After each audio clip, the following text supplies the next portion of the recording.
Welcome to the Health Fix podcast, where Dr. Janine Krause, that's me, gives you, a health junkie, a weekly dose of tools to help you increase your energy and resilience to life's stressors. Hey, health junkies. On this episode of the Health Fix podcast, I'm interviewing Adele Spraggan.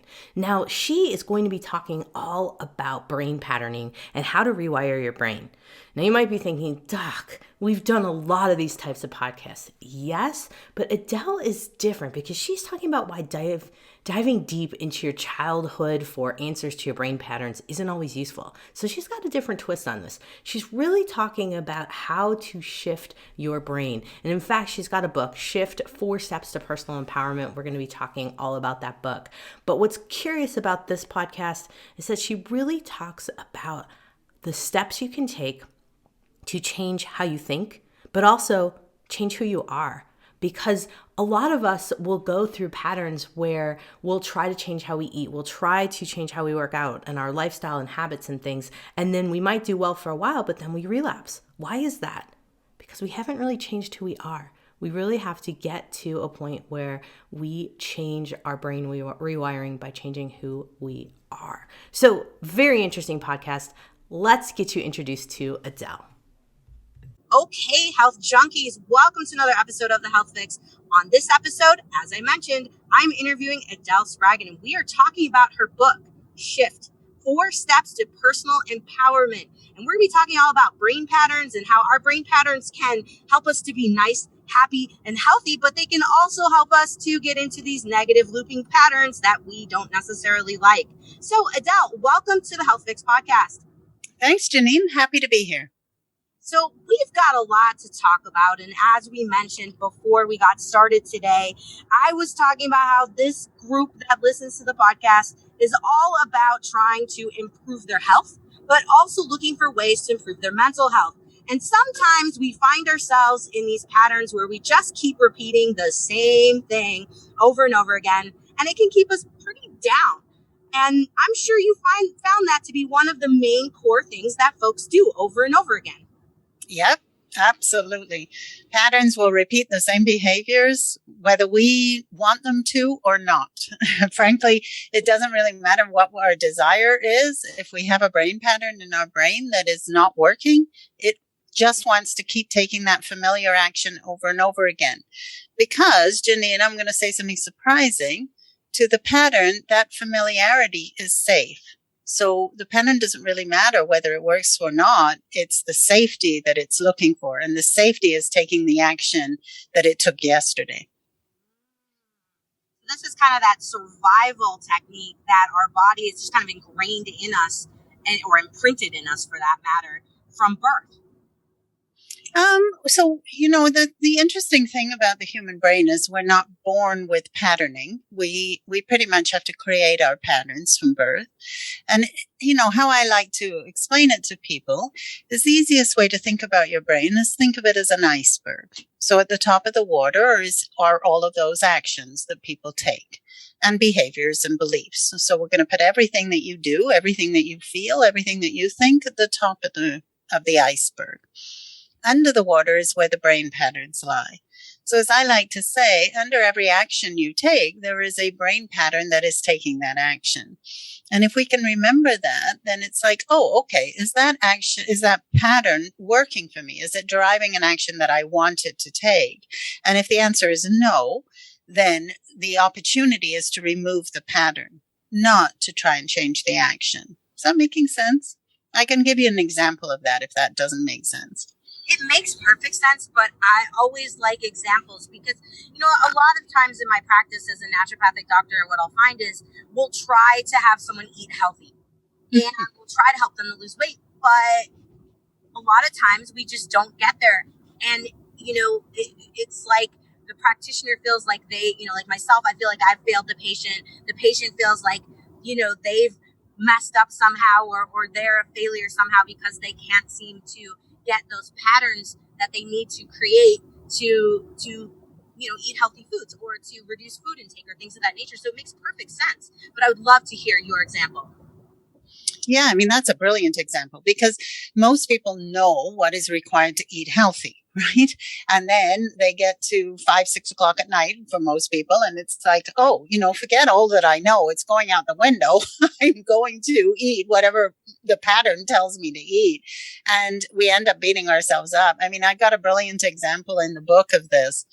I worked with this one participant, and the first time I talked to her, she said, Adele, I'm addicted to sugar. She said, but if you tell me that you have a magic wand and you say, I could get rid of that addiction to sugar, she says, I'm going to tell you not to use that wand because I don't know what I do without sugar. And I said, well, that's okay. I said, I'm not going to tap. I said, I'll tell you what, instead, let's look at the pattern and remove the pattern that is driven to eat sugar.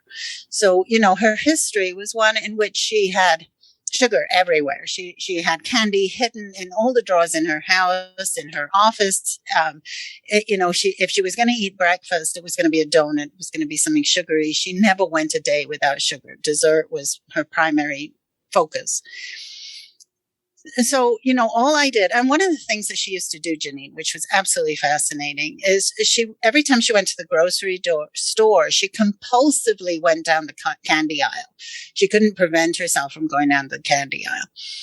And so, like I said, I just said to her, I am not going to take away that addiction to sugar. I'm not going to tell you not to eat sugar. Instead, what I'm going to do is I'm going to give you a 4-step technique that will remove the pattern that is eating sugar. And so I gave her this 4 steps, which are in my book and which we can talk about. And every week I would say to her, so, how's it going? And every week she would say, oh, no change, no change. I'm still eating sugar. I'm still eating sugar. But she was still applying the technique as I had given it to her. And about the 6th week mark, I asked her one day, so how's it going? And she paused for a moment and she says, oh my gosh. She said, Adele, I've got a piece of pie in the fridge at work. And she said, and I didn't eat it. And then with this surprise and delight in her voice, she went, oh my goodness, the other day I went to the grocery store and I didn't go down the candy aisle. So I want you to listen to the difference between working with patterns and working at the level of action, right? First of all, she didn't even realize, she didn't even remember that she hadn't gone down the candy aisle. When we remove patterns, it's like we step out of one identity in which we're taking a particular action into another identity in which that action just doesn't show up. And that is honestly the way our brain is designed and can function to solve our problems. They should just be, okay, I was doing that, and now I removed the pattern, and therefore I'm just not doing that. No willpower, no control needed. All right. So, that's a really great example of the difference between working with dieting and working with patterns to bring about a result in your health. Wow. Yeah, it's one of those things that you have to kind of wrap your head around, because a lot of people are going to be thinking, well, no, it's just, I just need to stop eating this. But we all know how hard it is. Like you said, with the sugar, that one's, one of the trickiest ones. So I'm sure everyone at this point is like, okay, Adele, tell us what the first step is in these pattern shifts, because that sounds so crazy. How did you get her to stop going down the candy aisle? Yeah. So, so how we identify those patterns, how we start to identify them, is patterns show up as an intertwining of a physical sensation, an emotion, and a thought. So when we have a brain pattern, how we are going to identify it is by saying, okay, when I'm tempted to go down the candy aisle, when I think about going down the candy aisle, how do I feel emotionally? Where do I feel that in my body? And what is the one thought? So let's take this client of mine. So, when I asked her that, she said, well, what I feel is this helplessness. Like I don't know how not to. So that was the thought. So the feeling was helpless. That was arising inside her body. She was feeling weak. And the thought was, I just don't know how to stop myself from going down the candy aisle. Great. What she had just done there was identify the pattern that was actually causing her to go down the candy aisle, that feeling of helplessness. So it is that which we removed. So that was step one. So the second step then was for her to own it as a pattern and not as if it was actually her being helpless. So Janine, the thing about today's world, how we see ourselves, or how we're educated to see ourselves, is to see ourselves as if we are an identity that needs fixing. Okay. So most people will say, oh my gosh, I got a problem. I have to fix that. And I like to say, no, you don't. You have a pattern that is causing that action, causing you to believe that belief. Okay. You're not responsible for the action, behavior, belief. That belongs to the pattern. What you're responsible for, as in able to respond to, is the pattern itself. So when we own it as a pattern, we flip that switch. We don't have to fix going down the candy aisle. What we have to do is subtract the pattern that wants to go down the candy aisle. So we just flip it. I created that experience. I created that emotion, right? I created that I'd go down the candy aisle as a pattern, not as something that needs to be done. Okay. So once we say we created that pattern, now we're much more in a position of control. And then step 3, we need to deconstruct or pull apart that pattern. And the instructions for how to do that are in my book. So it's a matter of teasing that brain pattern apart. It's just a neural pathway in the brain. And then only then can we start the process of creating a brand new pattern, which leads us to a different action. Wow. So I think a lot of people might be thinking right now, like, okay, all right, I can see how this works. But what if someone goes to you, and I'm sure someone said this before, I can't identify that emotion. How do I figure that out?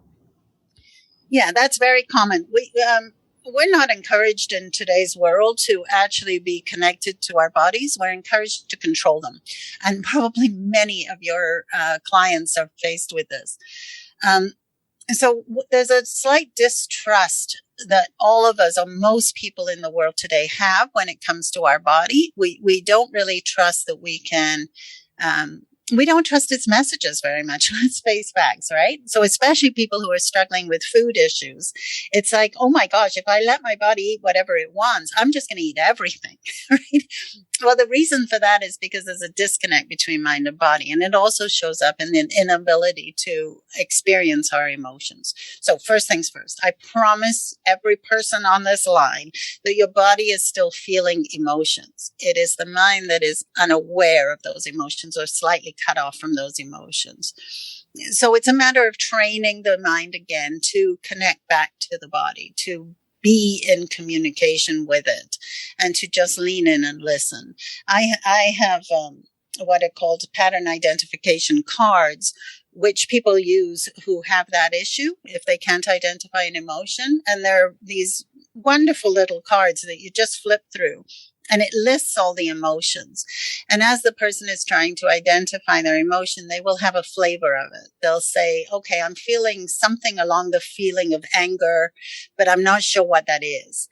And so they go down the card and they go, oh, I'm frustrated. That's what it is. And as we rebuild that communication back to the brain, back to the mind, then they start to relax. And then they're very capable of understanding what they're feeling. After a while, it takes a little bit of a couple of weeks is all. That's interesting. Because I look at it in terms of a lot of patients of mine. I look at it in terms of myself as well and why I do, the things I do. And, it does seem that it has taken me a few weeks sometimes on average to be like, why do I do that? What is it? What is that emotion? And that's interesting. So folks can buy these cards on your website? Yeah. I have a little store on there and they can buy those cards and they're absolutely brilliant. Like I said, they're so handy. But the other thing that you just mentioned there, Janine, which is fascinating, in a world of where we have to understand why we do something in order to correct it, we're always asking the question, why, right? And our brain goes through this analysis process that may provide us with a couple of insights here or there, but it doesn't really help us to change the behavior. Does that make sense? I'm going to pause there while yeah? Okay, good. Okay. So instead of that, here's what I always tell everybody. If you start asking yourself, why am I doing this? The answer is this, because I have a pattern in my brain that's doing it. Period. Stop running down the rabbit hole of trying to understand. Okay. Now, as soon as you do that, you'll see that the question is not why am I doing this? But what am I doing and is it working? Do you feel the difference? So notice the anxiety that arises inside of needing to understand why you're doing something rather than just identifying, I am doing that. Can you feel that difference? Absolutely. Okay, wonderful. Okay. So once you do that, it's like, oh, okay. It's not, is what I'm doing correct? Is what I'm doing working for me? And in the case of the woman who was addicted to sugar, the answer was no. Like, it wasn't working for her. And so letting her off the hook of trying to understand why she was addicted to sugar or how to fix that, I simply said, okay, great. Like, that's what you're doing. You're going down the candy aisle. What if you could just stop going down the candy aisle? And she went, oh my goodness, that would be amazing. And I said, well, that's the difference. We're going to use a method of subtraction, right? Let's remove the pattern rather than a method of addition, needing to understand more, needing to correct, needing to fix. I like to say there's nothing to fix. There's just patterns in your way. Mm-hmm.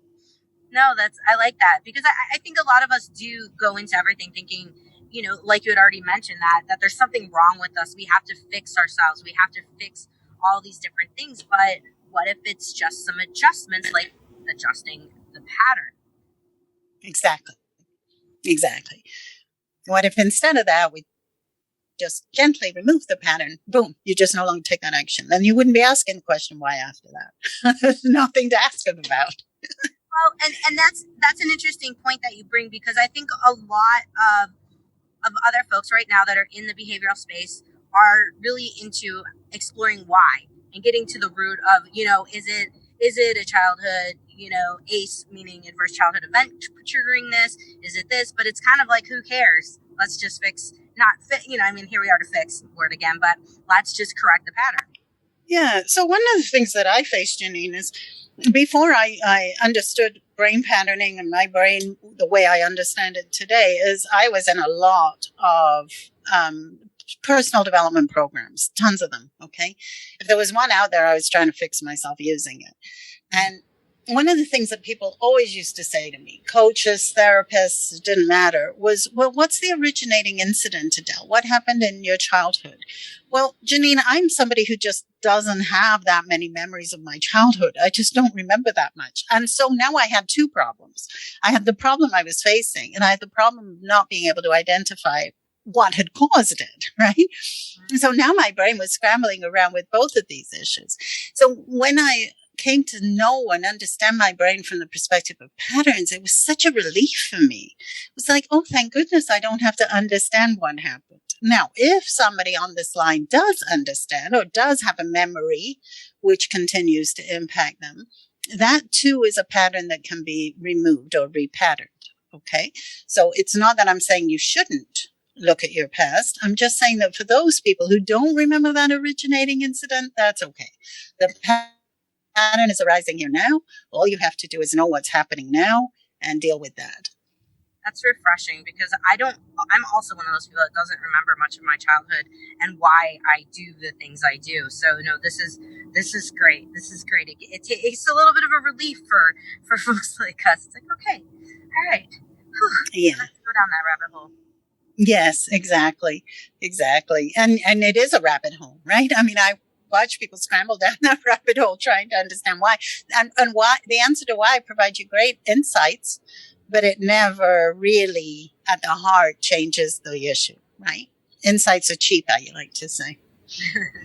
This is true. So some folks might be thinking, okay, we need to change our patterns. What kind of tips can you give folks, Adele, in terms of looking at, okay, I've identified a pattern that doesn't serve me.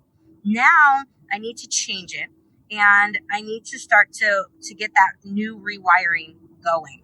What are some tips that you can give to folks? And I know that you have some in your book, and that's we want folks to be checking out the book, guys. That's definitely the point. Shift 4 Steps to Personal Empowerment. We want you to look at that and get that from here. But could you give us a couple of hints as to, you know, what kind of things might we be thinking about when we start to move to the next step, where we're looking at, okay, we've identified what doesn't serve us. Now, what kind of things can we do to change that pattern? Yeah, awesome. Okay. So the first thing to know is I like to give what I call new operating instructions. Okay. So old operating instructions are this. You know, everybody who listens to you, Janine, knows that there is a healthy way of eating. I am assuming, correct? Like, probably that's your advice that you give all the time. So they already know what they should do. Okay, that's a given. The next question, though, is not how to get there. The next question is, why am I not there right now? So I'm going to just pause while everybody just thinks about that for a moment. So take the goal that Janina's given you. Here's what healthy eating looks like. Here's what you're supposed to do, right? Now, the next question is, why am I not there right now? You'll notice that what happens is your mind starts to spit up a whole bunch of actions that you may be taking or not taking. A whole bunch of behaviors like I emotionally eat, or I come home from work and my head's straight in the fridge, right? A whole bunch of beliefs. I can't. I'm menopausal, like there's probably a whole bunch of beliefs of why that just start to pop up. Okay, that's awesome. Under each one of those, there runs a pattern. So that's really important to know, is under every single action, behavior, belief that you hold, there runs a brain pattern in your mind that takes that action. So that's the first thing to do, is to identify what it is that is driving you away from your goal that you're trying to get to. Now, the next thing is not to strive. It is to remove those patterns, as I said. And, one of the things to know is that your brain is constantly trying to create new patterns. When we are born, as I mentioned earlier, you're not born with brain patterns. You had to create them. So in every situation that you entered into, every brand new situation, your brain very quickly pieced together a pattern so that you could take an action. And the brain then continues to hold on to that pattern, as I said before, because that feels safe. That action feels safe. Okay. So that's all that's happening. But really, ideally, it's always trying to upgrade itself. It has what is called plasticity, and it's constantly trying to rewire itself. But how it needs to do that is by creating a void where that pattern used to be. As long as there's an existing pattern, the brain won't bother to create a new one. So, you're asked for a tip, Janine. The tip is, don't try to create a new pattern. Remove the one that is not working. Your brain will do what your brain does. Your brain will automatically go to create a new pattern. Now, as long as you have that goal in the subconscious, I know what healthy eating is, and you remove the pattern that is not eating healthy, guess what? Your brain is going to move you in the direction of health. Every aspect of your being really wants you to thrive and to be healthy. There is not a single thing in you that wants to sabotage you. That, for some of you, may come as a surprise. I can guarantee that is true. Every aspect of your being wants your health and your fulfillment. We just have to get out of its way and let the subconscious drive the bus to your health and your fulfillment. I like that. I think a lot of it, and this is maybe something that you can help me with and help the folks listening with is, does it seem that with the subconscious, we really have to just be willing to slow down and let it speak to us? Because I find that a lot of people are like, I have no idea. I can't get that to speak to me. I don't, I have no idea why this, what's happening with this pattern. Do you find that that's true? We have to just be able to trust the process and slow down. As long as we have a brain pattern that doesn't trust, we can't trust. So I never say, here's what you should do. I mean, what you do is what you do, and what you do is given by your brain patterns. So again, I invite everybody to be really, really gentle with themselves. Oh, I have a pattern that's not trusting my subconscious. Okay, that's a pattern. That's not mean I should do that, or I need to slow down in order to listen.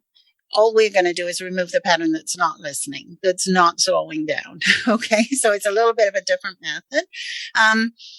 But when we are running optimal patterns, when our patterns are being created in the moment for now, you will have connection to the subconscious. You will be able to trust yourself. You'll trust your body. Okay.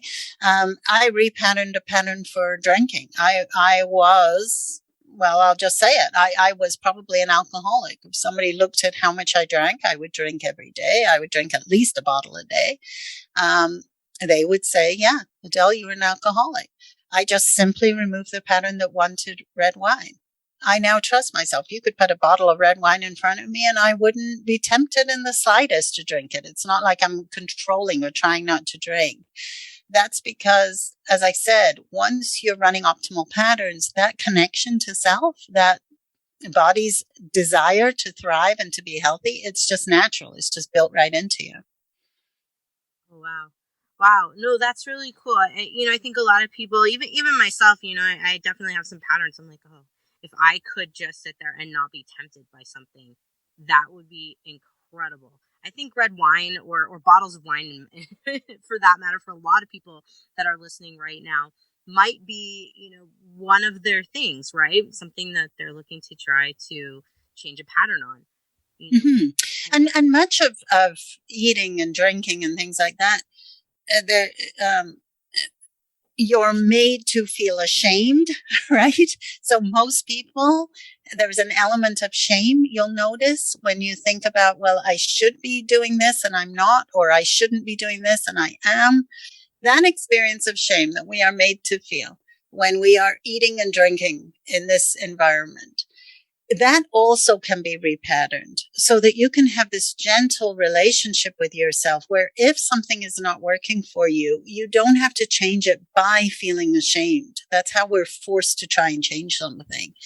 You can just change it because it is right for you to not do that. Okay, Janine, tell me if I'm making sense. Oh gosh, no, it makes perfect sense. It makes perfect sense because, I think part of why there are so many issues with overeating, so many issues with drinking, I think it does become such an issue with shame and embarrassment and things of that nature that gets all kind of intertwined in that pattern, and now we have this double-edged sword of that type of emotion that goes with the emotion that triggers us, and it's almost like a downward spiral or a looping spiral that keeps that pattern going for folks. Exactly. That's exactly it. It keeps the pattern going. And it's this interesting dilemma, right? Because people will say to me, well, I'll sometimes say, okay, position me in the room. What would I see you doing? And they'll say to me, well, are you a fly on the wall or are you actually in the room? Because it'll be different if you're actually there. So the control now is external to the person. Right. So if they are going to get caught doing something or seen doing something, they won't do it, but by themselves, they will do it. And that's because they're using the external to control. And that's because we're conditioned to feel ashamed of what we do. Once we remove that pattern, we just wouldn't do that because it just doesn't work for us, not because it's the wrong thing to do. Wow. Yeah, no, that makes perfect sense. That makes perfect sense. So once someone starts to let's put it this way, repattern themselves, is there a chance that old pattern could come back? Just because I believe that things can kind of stay there, like what's that statement? If we keep using a pattern, we'll keep that pattern going. But if we stop using it, it's still there, right? It never really goes away. Do you find that sometimes we have to do some maintenance to keep from relapsing down a certain pattern or pathway? No, and let me explain why. If you think about your brain, I'd like you to think of every pattern as being a neural pathway in your brain. Okay? That neural pathway is connected. Now imagine if we could just gently go into your brain and just pull apart that pattern, and it now snaps into new channels. Can you see how that pattern that used to be in the brain that no longer is and that used to take an action, once you tease it apart and create a new channel, how it would never come back? Okay. I have not had a drink in, oh my gosh, it's over 2 years now. Never been tempted to have a drink. I am now a non-drinker. It's not like I'm an ex-drinker. I am somebody who used to drink. Now I'm somebody who just doesn't drink. See the difference? My client who was addicted to sugar, she was somebody who was addicted to sugar and then just wasn't. It's not like you're hanging on, trying not to do something anymore. So, I love what you said. there is this idea out there in the world that if we can just keep doing something different, if we can substitute a new action enough times, we will change the way the brain thinks and we won't take that action anymore. But that old pattern still lives in the brain. That's the problem. It's still there, available, right? So that's why we need to start with the pattern rather than starting with the action. We have this idea that if we can just take a different action over and over and over and over and over and over and over, then we won't be tempted anymore. But it's not true. As soon as we drop that new action, the old action is there. That old pattern is just there waiting, and boom, it's back again, right? So it makes sense. It makes sense. And it kind of gives you the theory as to why people can lose weight and then gain it all back. That's exactly what happens. Absolutely. In fact, you're guaranteed almost to gain it all back. I mean, what's the success rate, Janine, on dieting? I heard somewhere around 4%. Yeah, something really low. Yeah. And that's why, because those patterns are still there. That makes sense. I mean, ultimately, what you're doing with the brain repatterning with your work is you're changing who you are. Yes. At the core. You got it. You step out of one identity into another. You're actually changing at the level of identity. Very cool. Very cool. So see, folks, you can change who you are. You can be a completely different person, whoever you want to be at this point. So, oh my goodness, Adele, this is awesome stuff. I think folks are going to be really inspired listening to our interview here. And I think they definitely are going to be like, okay, how can I get involved in working with Adele? And I saw that you had some membership programs too, in addition to your book. So give folks a little bit of a breakdown on what we have at adelspragen.com. Yes, absolutely. So, first of all, yes, let's start with the membership site. So there's lots of training in there. There's a value first equity plan. So everything that we do at adelspragen.com is under the equitable payment plan. All right. So if, people must pay within their means. That's absolutely key for how we work. So there's a membership site in there. There's value first. You go in there for 30 days, try out the training. If it works for you, great. You're going to pay within your means, whatever that is for you. And if it doesn't, if you get to the end of the 30 days and you just want to cancel, that's an option as well. All right. So that's the first thing. In that training, I will teach you how to change your brain patterns, and you can also repattern a whole bunch of stuff: relationships, money patterns, peace of mind, emotional trigger patterns. All of that stuff will be found in there. Okay. Second thing you can do is get a copy of my book for free. All I ask is that everybody pays for shipping. That's under the book in adelspragen.com/book, and we'll ship you out a copy for free. Other things you can do is there is a bit of free training in there, which will help you to understand better about your brain. You're welcome to watch those few videos as well. But I highly recommend that if you're interested in repatterning, grab either the book or jump into the membership site and give it a try. Oh, and there's also live coached programs too, for those people who needed a little bit of extra support. You can join an 8-week live coached program. Oh, I love this. I love that you have so much to give to folks, and it's affordable too. This is something that, folks who are listening to this, I mean, this is great stuff and attainable for everyone. So Adele, thank you so much for giving us so much value for this podcast and for all of the good stuff on the website. Folks, you got to go over to Adele Spragen, ADELESPRAGGON.com. And don't worry, I will put all of this information into the podcast notes at drjkrausnd.com. And so you can also get a handle on her book as well, Shift 4 Steps to Personal Empowerment. So Adele, thank you so much once again. I really appreciate you coming on and giving us all kinds of great info. Oh, thank you, Janine. That was fun. Hey, Health Junkies, just in case you didn't catch it in my mid-podcast announcement, I wanted to let you know I have a new masterclass. It is called the Fit Physique Blueprint. It is tied in with a new program that I'm offering, but the masterclass tells you all about the real reason that you are not getting results in the gym. So if you're struggling with some extra body weight and you're cutting calories, you're doing more cardio, doing the HIIT workouts, you're taking fat burner pills, and you're not seeing results, this is definitely for you. Now, hey, I was there once and it was not a lovely place to be, so I knew I had to do something, and then I learned from listeners that I wasn't the only one. So we've got a solution for you. So head over to bodycompositionmastery.com, sign up for my masterclass, and then you can book a call with me, and let's see how I can help you.